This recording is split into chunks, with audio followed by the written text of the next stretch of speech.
Um setor que movimenta trilhões de reais e gera milhões de empregos.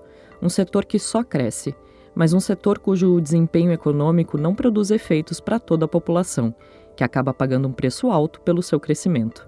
Um setor cujo desenvolvimento, consequentemente, resultou em protestos em diversos países. Eu sou a Aline Pellegrini e esse é o Durma Com Essa, o podcast de notícias do Nexo.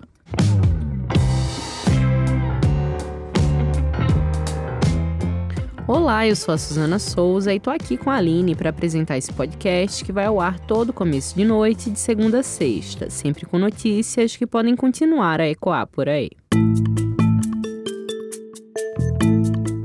Terça-feira, 16 de julho de 2024.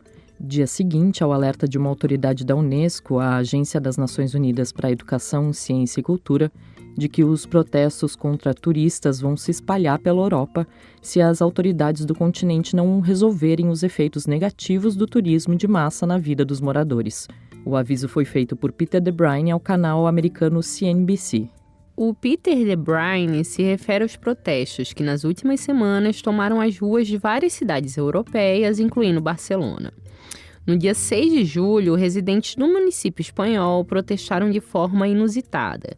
Usaram pistolas de brinquedo para jogar água nos visitantes enquanto gritavam: "Turistas, vão para casa!"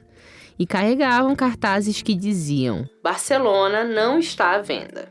A manifestação, que reuniu cerca de 3.000 pessoas, foi convocada por um grupo de mais de 100 organizações locais, lideradas pela chamada Assembleia de Bairros para o Decrescimento Turístico. Os protestos continuaram e agora pichações hostis aos visitantes estampam os prédios da capital catalã. Segundo o Conselho Municipal de Barcelona, a atividade é responsável por 14% do produto interno bruto do município e gera cerca de 150 mil empregos. Nos primeiros 5 meses de 2024, mais de 33 milhões de pessoas visitaram a cidade, que tem pouco menos de 2 milhões de habitantes. O diretor-geral do Turismo de Barcelona, Mateu Hernandes, afirmou que a atividade é essencial para a economia da capital catalã, mas que concorda que o volume de visitantes não pode continuar a crescer. Barcelona não foi a única a registrar protestos contra o turismo de massa. Málaga, cidade do sul da Espanha, as Ilhas Baleares, Maiorca, Menorca e Ibiza e as Ilhas Canárias também tiveram manifestações do tipo em julho. Em Veneza também houve protestos com manifestantes que chegaram a ocupar apartamentos da cidade italiana. A estimativa é que mais de 20 milhões de pessoas visitem o local todos os anos, sendo que a população é formada por pouco mais de 260 mil pessoas. As capitais de Portugal, Lisboa e da República Tcheca, Praga, além da cidade holandesa de Amsterdã, também tiveram registros de tensões entre locais e visitantes. Os motivos para os protestos são comuns em todos os locais. Segundo os manifestantes, os turistas provocam superlotação, pressionam serviços públicos, geram um aumento do custo de vida, principalmente com a elevação dos preços dos aluguéis. Eles também dizem que os lucros do turismo não são distribuídos de forma justa. Tudo isso gera desigualdade social, tornando os valores de bens essenciais e de moradias inacessíveis para os residentes.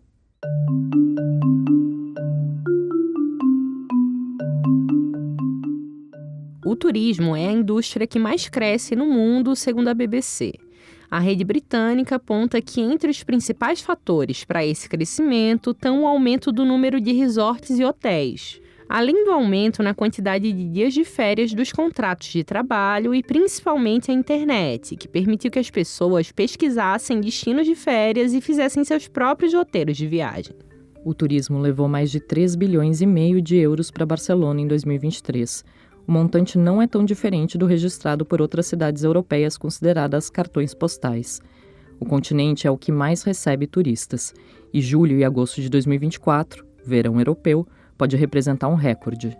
Um relatório da Comissão Europeia de Viagens, publicado pela agência Bloomberg, mostra que a expectativa é que turistas internacionais gastem em 2024 na Europa um valor recorde de 800 bilhões de euros, cerca de 4 trilhões e 700 bilhões de reais. Isso significa um aumento de 37% em relação a 2019, antes da pandemia de Covid-19. A União Europeia estima que o turismo gere mais de 12 milhões de empregos e seja responsável por cerca de 10% do PIB, o Produto Interno Bruto do bloco. ou seja, o turismo costuma ser a principal fonte de renda de muitas regiões do continente. Mas isso não significa que o setor gere ganhos para todos os europeus. O pesquisador da Copenhagen Business School, Sebastian Zenker, disse para o jornal americano The New York Times que os números que a gente falou são, na verdade, abstratos, porque são poucas as pessoas que conseguem viver do setor. O dinheiro do turismo vai principalmente para redes de hotéis, para empresas internacionais, para o setor aéreo e de cruzeiros. Além disso, 80% dos turistas visitam só 10% dos destinos turísticos do mundo, segundo a revista National Geographic. Isso significa muita gente em poucos lugares. Esse fenômeno gerou um novo termo há cerca de uma década, o overtourism. É o excesso de turistas ou turismo em massa que se refere aos problemas que as cidades enfrentam com um número crescente de visitantes. Nisso tudo, as redes sociais têm uma grande parcela de responsabilidade, principalmente o Instagram, que mudou a forma como as pessoas viajam, segundo a Gabriela Otto, presidente da Hospitality Sales and Marketing Association International Brasil.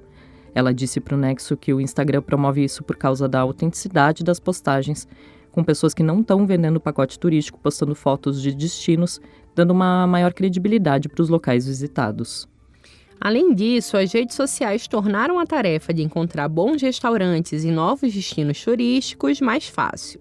Esse tipo de democratização do turismo tem outras consequências ao provocar os efeitos que estão na pauta dos manifestantes europeus.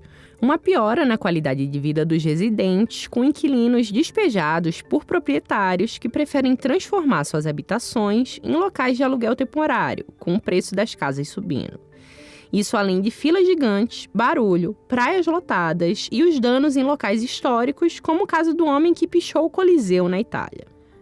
Somam-se a isso os impactos para o meio ambiente. Em 2018, uma pesquisa desenvolvida na Universidade de Sydney, na Austrália, responsabilizava o turismo por 8% das emissões de gases de efeito estufa, processo em que a radiação da superfície é absorvida por gases da atmosfera, aumentando a temperatura do planeta. O total é 3 vezes maior do que o estimado para o setor até então, e previsão da Organização Mundial de Turismo das Nações Unidas mostra que emissões de carbono relacionadas ao transporte provenientes do turismo cresçam 25% até 2030 em relação aos níveis de 2016.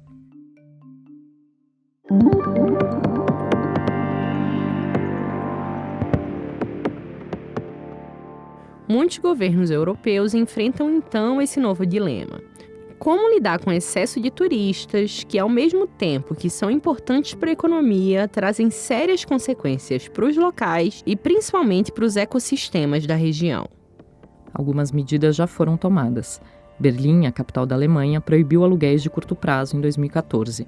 Eles retornaram em 2018, mas com uma série de restrições. A Prefeitura de Madrid, capital da Espanha, fez algo parecido. Implementou uma série de regras para as reservas feitas via site Airbnb, por medo dos moradores locais terem de lidar com o aumento do custo de vida na cidade. Em outubro de 2018, o governo da Tailândia fechou a ilha Maya Bay para permitir a recuperação dos danos ambientais causados por milhões de turistas. A ilha se tornou famosa depois de ter sido usada como cenário do filme A Praia, de 2000, que tem no elenco o ator Leonardo DiCaprio. Até o roubo de areia da Sardenha, ilha italiana, preocupa ambientalistas. Em abril, Veneza começou a cobrar uma taxa diária de 5 euros dos visitantes. A medida, a primeira do mundo desse tipo, busca desencorajar visitas de turistas. Além disso, os residentes da cidade italiana protestaram e conseguiram proibir em 2021 grandes navios de cruzeiro de usar um dos principais canais do município. Amsterdã também proibiu navios de cruzeiro na região central. Outra medida da cidade holandesa para conter o turismo foi vetar as construções de novos hotéis. Em junho, o prefeito de Barcelona, Jaume Collboni, disse que os aluguéis de curto prazo serão proibidos na cidade até o final de 2028. Segundo ele, esse é o maior problema da capital catalã. A medida pretende devolver ao mercado de moradia os 10 mil apartamentos destinados atualmente a reservas no Airbnb e em outras plataformas similares. A maioria das medidas para conter o turismo de massa são ainda incipientes e pode levar anos para que seus resultados sejam sentidos pelos residentes de cidades turísticas. Ao mesmo tempo, a previsão da Organização Mundial do Turismo é que a quantidade de viajantes deve continuar a crescer. Até 2030, o número de turistas em todo o mundo deve ser de 1 bilhão e 800 milhões. From UNESCO's point of view, I mean, we see tourism as a vital industry for cultural conservation, and in fact, World Heritage Sites are meant for everybody and to enjoyed by everybody. So tourism is vital. So it's a question of rebalancing. I really think that's what we're talking. Você ouviu aí o Peter De Bruyne, da Unesco, dizendo para o canal CNBC que, do ponto de vista da organização, o turismo é uma indústria vital para a conservação da cultura. Ele também diz que os locais que abrigam patrimônios mundiais são destinados a todos e devem ser apreciados por todos. E que, por isso, para resolver a questão, é preciso reequilibrar as necessidades dos moradores com as dos visitantes. O Durma com Essa volta já.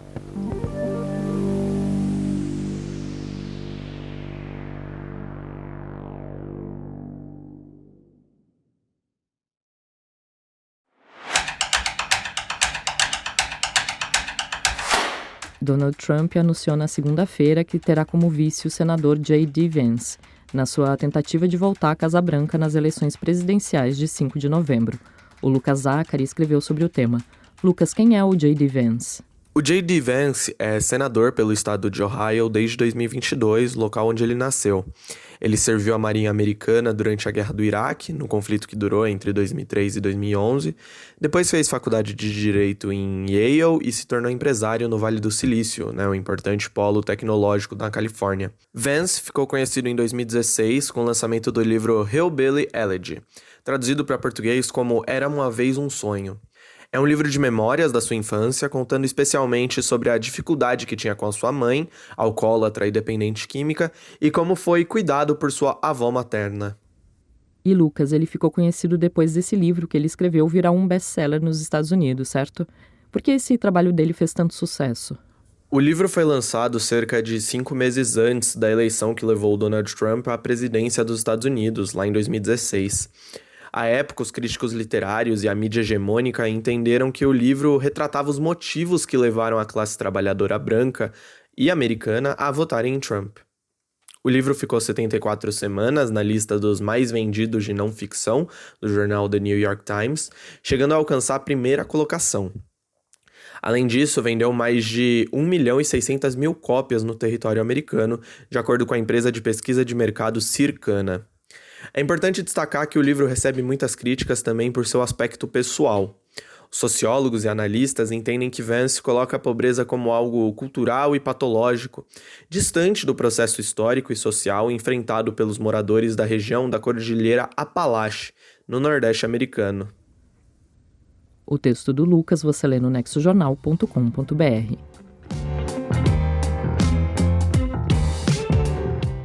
Do crescimento dos protestos contra turistas na Europa, a escolha do vice de Donald Trump, durma com essa.